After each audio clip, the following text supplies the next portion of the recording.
पाकिस्तान په اقتصادي بحران د قابو موندلو لپاره په وفاقي بجټ کې د آمدن سخت اهداف ټاکلي دي چې داسې د نړیوالې مالیاتي ادارې IMF څخه د قرض په منزورولو کې مرسته ترلاسه شي. د خزانه مرستيال وزیر پرویز ملک نړیوالې خبري ایجنسی رائټر ته ویلي هیله لري چې په راتلونکو 2-3 هفتو کې به د IMF سره د مسولینو په کچه لوزنامه لاسلیک شي. د اقتصادي چارو ماهرین هم د IMF سره د قرض نوې تړون د پاکستان لپاره ضروری ګڼي. IMF का प्रोग्राम इसका हमारी मैशत دا وخت د IMF پروګرام د پاکستان د معیشت لپاره اړین دی ولې چې پر روان 3 کلونو کې به پاکستان ته نږدې $4 ارب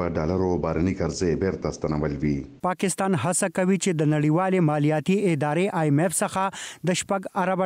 نوې قرض ترلاسه کړي خو د خزانه مرستيال وزیر علي پرویز ملک وايي په دې اړه به د IMF توثیق مهم وي. پاکستان د جولای څخه پیل کېدونکو مالی کال لپاره په بجټ کې د $40 ارب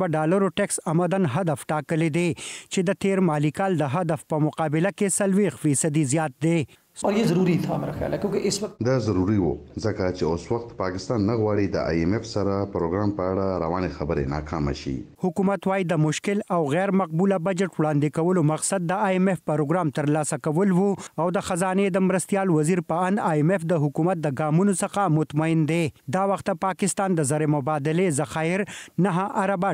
دي او سیړونکو وايي چې د زر مبادله په ذخیره د فشار کمولو لپاره هم د IMF پروګرام ضروری पाकिस्तान की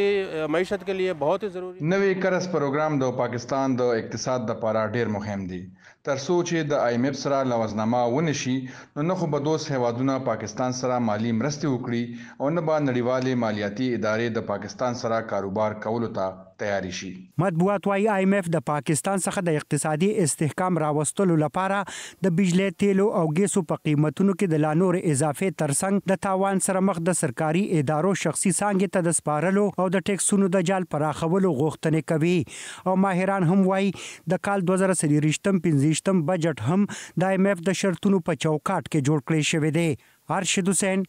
وایس اف امریکا، ډیوا، اسلام آباد.